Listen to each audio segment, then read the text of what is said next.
ಆರೋಗ್ಯ, ಸಂಪತ್ತು, ಸಂಬಂಧಗಳಲ್ಲಿ ಸಂಕಷ್ಟಗಳು ಉಂಟಾಗುತ್ತೆ. ಜ್ಯೋತಿಷ್ಯದ ಪರಿಣಾಮ ಏನಪ್ಪ ಅಂದರೆ, ಕುಂಡಲಿಯಲ್ಲಿ ಶನಿಯು ಅಶುಭ ಸ್ಥಾನದಲ್ಲಿದ್ದರೆ ನಷ್ಟ, ವಿಳಂಬ ಮತ್ತು ಶೋಕ ಉಂಟಾಗುತ್ತೆ.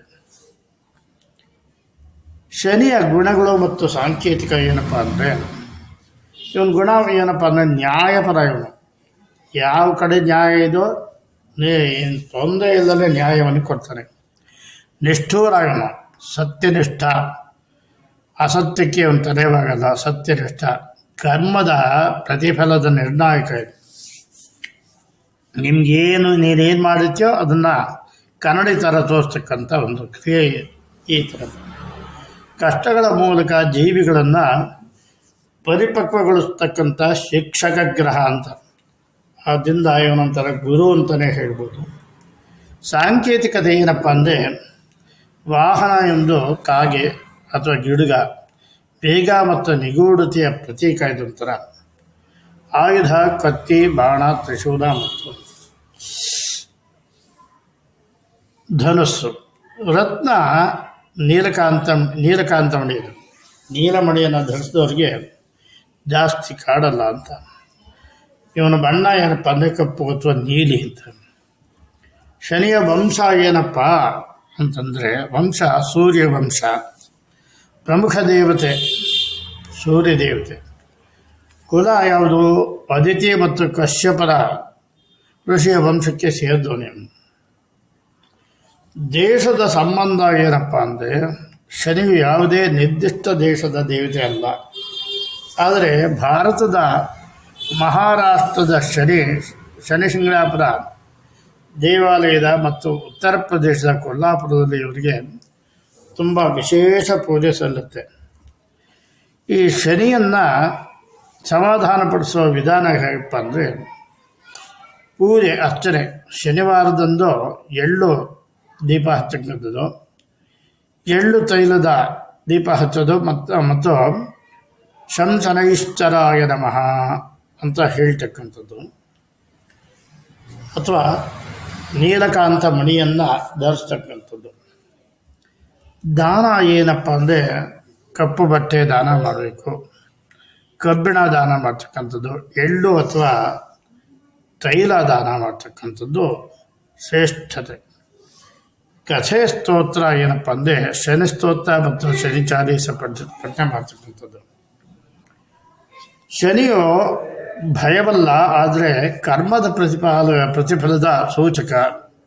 ನ್ಯಾಯ ನಿಷ್ಠೂರ ಜೀವನ ಮತ್ತು ಪರಿಹಾರಗಳು ಮತ್ತು ಧರ್ಮನಿಷ್ಠೆಯಿಂದ ಶನಿಯ ಪ್ರಭಾವವನ್ನು ಸೌಮ್ಯಗೊಳಿಸ್ಬೋದು ಅಂತ ಹೇಳ್ಬೋದು. ಇಲ್ಲಿ ಶನಿಯ ಪ್ರಯೋಗ ಏನಪ್ಪ ಅಂದರೆ, ಒಮ್ಮೆ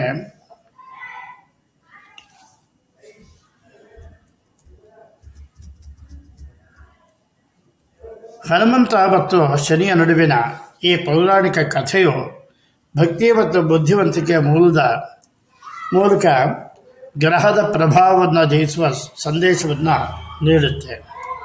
ಈ ಕಥೆ ಸಾರಾಂಶ ಹೇಗಿದೆ ಅಂತಂದರೆ, ಶನೈಶ್ಚರ ಗ್ರಹದ ಪ್ರಭಾವವು ಅತ್ಯಂತ ಕಠಿಣ ಮತ್ತು ನಿಷ್ಠೂರ ಅಂತ ಪರಿಗಣಿಸಲಾಗುತ್ತೆ. ಹಿಂದೂ ಪುರಾಣಗಳ ಪ್ರಕಾರ ಶನಿ ಯಾರ ಮೇಲೆ ಕೂರ್ತಾನೋ, ಯಾರ ಮೇಲೆ ಇವನ ಪ್ರಭಾವ ಬೀರುತ್ತೋ ಅವರ ಜೀವನದಲ್ಲಿ 7.5 ವರ್ಷ 7.5 ಕಷ್ಟಗಳನ್ನು ತರುತ್ತಾರೆ. ಆದರೆ ಹನುಮಂತನು ತನ್ನ ಬುದ್ಧಿವಂತಿಕೆ ಮತ್ತು ಭಕ್ತಿಯಿಂದ ಈ ಪ್ರಭಾವವನ್ನು ತಪ್ಪಿಸಿಕೊಂಡ. ಆ ಕಥೆಯನ್ನು ಹೇಳ್ತೇನೆ ಕೇಳಿ, ತುಂಬ ಸ್ವಾರಸ್ಯವಾಗಿದೆ. ಒಮ್ಮೆ ಶನಿದೇವರು ಹನುಮಂತನನ್ನು ಪರೀಕ್ಷಿಸಲು ನಿರ್ಧಾರ ಮಾಡ್ತಾರೆ. ಅವರು ಹನುಮಂತನ ತಲೆ ಮೇಲೆ ಕುಳಿತು ತಮ್ಮ ಕ್ರೂರ ಪ್ರಭಾವವನ್ನು ಬೀರಲು ಪ್ರಾರಂಭ ಮಾಡ್ತಾರೆ.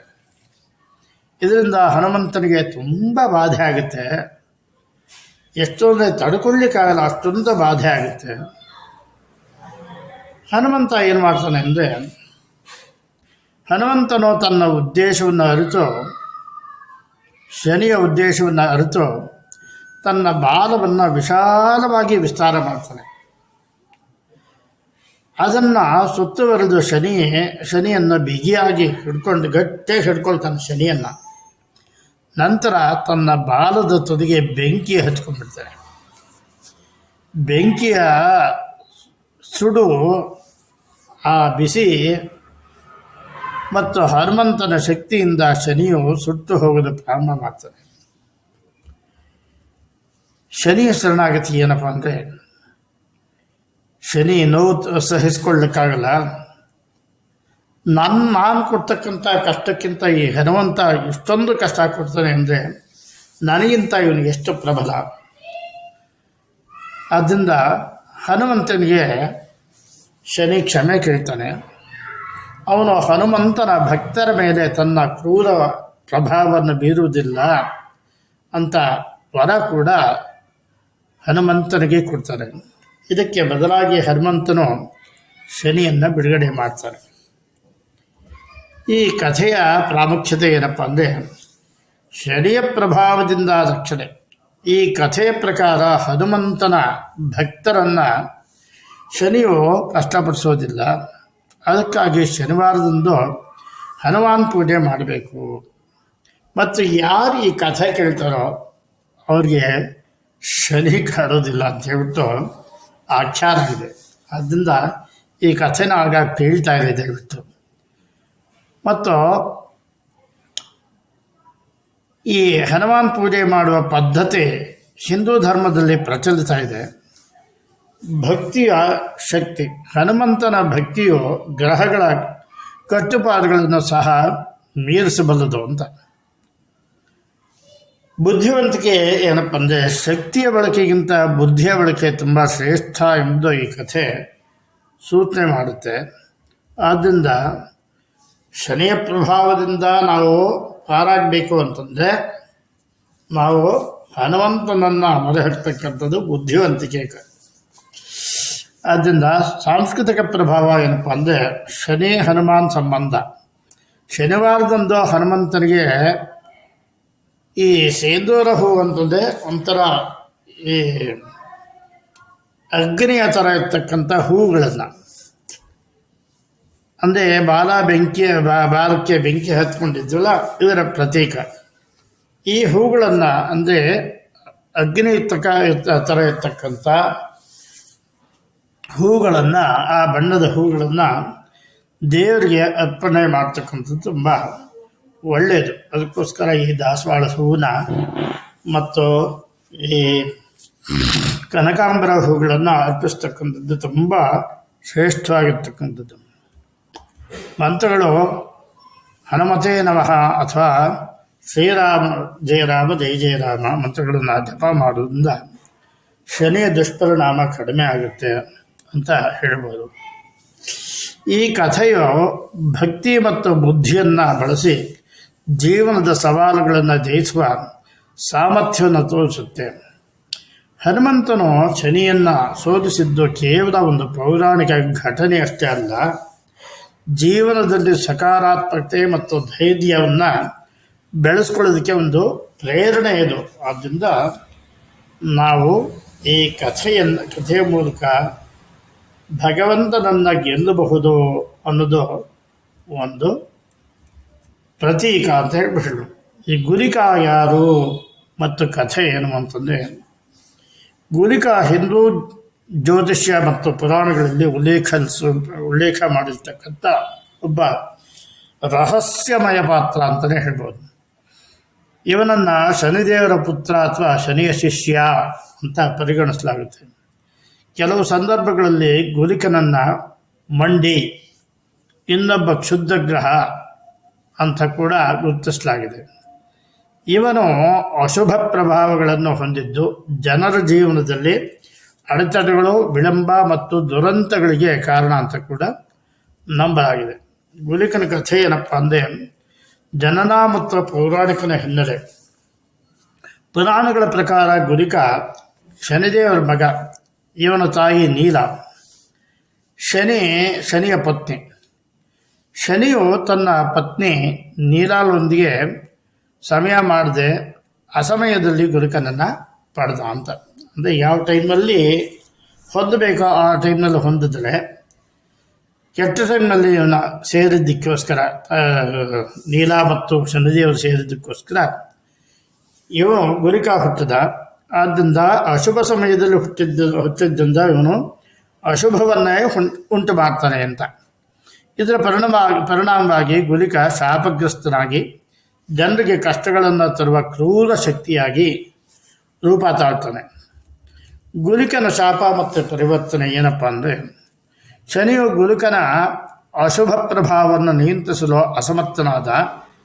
ಅಂತಿಮವಾಗಿ ಗುಲಿಕನನ್ನು ಜ್ಯೋತಿಷ್ಯದ ಕ್ಷುದ್ರಗ್ರಹ ಉಪಗ್ರಹ ಆಗಿ ಪರಿವರ್ತನೆ ಮಾಡಲಾಯಿತು.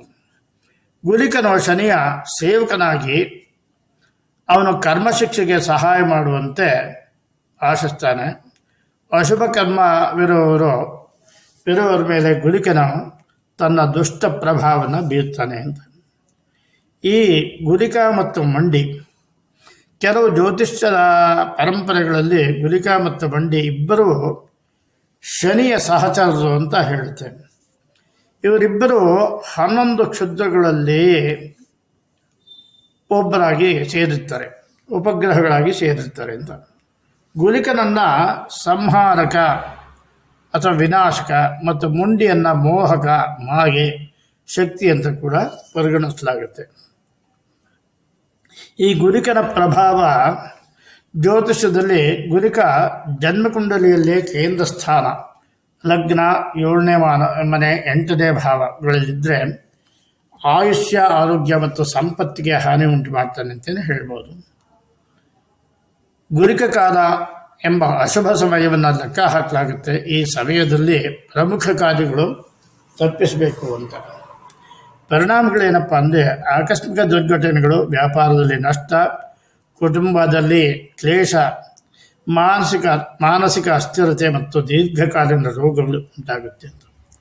ಗುಲಿಕನನ್ನು ಸಮಾಧಾನ ಪಡಿಸೋ ವಿಧಾನ ಏನಪ್ಪ ಅಂದರೆ, ಪೂಜೆಯ ಮಂತ್ರ ಗುಲಿಕಾಯ ನಮಃ ಅನ್ನೋ ಮಂತ್ರ ಜಪವನ್ನು ಮಾಡಬೇಕಾಗುತ್ತೆ. ಶನಿದೇವರೊಂದಿಗೆ ಗುಲಿಕನು ದೀಪ, ಕಪ್ಪು ಎಳ್ಳು ಮತ್ತು ನೀಲಿ ಹೂಗಳನ್ನು ಅರ್ಪಿಸೋದ್ರಿಂದ ಒಳ್ಳೆಯದಾಗುತ್ತೆ ಅಂತ ಹೇಳೋದು. ದಾನ ಏನಪ್ಪ ಅಂದರೆ, ಕಪ್ಪು ಬಟ್ಟೆ, ಕಬ್ಬಿಣ ವಸ್ತುಗಳು ಮತ್ತು ಉಪ್ಪು ದಾನ ಮಾಡೋದ್ರಿಂದ ಗುಲಿಕನ ದೋಷ ಕಡಿಮೆ ಆಗುತ್ತೆ. ವ್ರತ ಏನಪ್ಪ ಅಂದರೆ, ಶನಿವಾರದಿಂದ ಉಪವಾಸ ಇರ್ತಕ್ಕಂಥದ್ದು ಮತ್ತು ಹನುಮಾನ್ ಚಾಲೀಸ ಪಠನೆ ಮಾಡೋದ್ರಿಂದ ಗುಲಿಕನ ಪ್ರಭಾವ ಕಡಿಮೆ ಆಗುತ್ತೆ. ಗುಲಿಕನ ಸಾಂಸ್ಕೃತಿಕ ಪ್ರಾಮುಖ್ಯತೆ ಏನಪ್ಪ ಅಂದರೆ, ದಕ್ಷಿಣ ಭಾರತದಲ್ಲಿ ಗುಲಿಕನಿಗೆ ಪ್ರತ್ಯೇಕ ದೇವಾಲಯಗಳು, ಉದಾಹರಣೆ ಕೇರಳ, ತಮಿಳುನಾಡು ಇದರಲ್ಲಿ ಕಂಡುಬರುತ್ತೆ. ನಾಟಕ ಮತ್ತು ಕಲೆ, ಕೆಲವು ಜಾನಪದ ಕಲೆಗಳಲ್ಲಿ ಗುಲಿಕನನ್ನು ಕರ್ಮದ ದೂತನನ್ನಾಗಿ ಚಿತ್ರಣ ಮಾಡಲಾಗಿದೆ. ಮುಕ್ತಾಯ ಏನಪ್ಪ ಅಂದರೆ, ಗುಲಿಕರ ಕಥೆಯು ಕರ್ಮದ ಅನಿವಾರ್ಯತೆ ಮತ್ತು ದೈವಿಕ ನ್ಯಾಯದ ಸಂಕೇತ. ಅಶುಭ ಪ್ರಭಾವಗಳಿದ್ದರೂ ಧರ್ಮನಿಷ್ಠೆ, ಪರಿಹಾರಗಳು ಮತ್ತು ಸದ್ಗುಣಗಳಿಂದ ಅವನನ್ನು ಎದುರಿಸ್ಬೋದು ಅಂತ ಹೇಳಿ ಈ ಮಾತನ್ನು ಮುಗಿಸ್ತೀನಿ. ನಮಸ್ಕಾರ.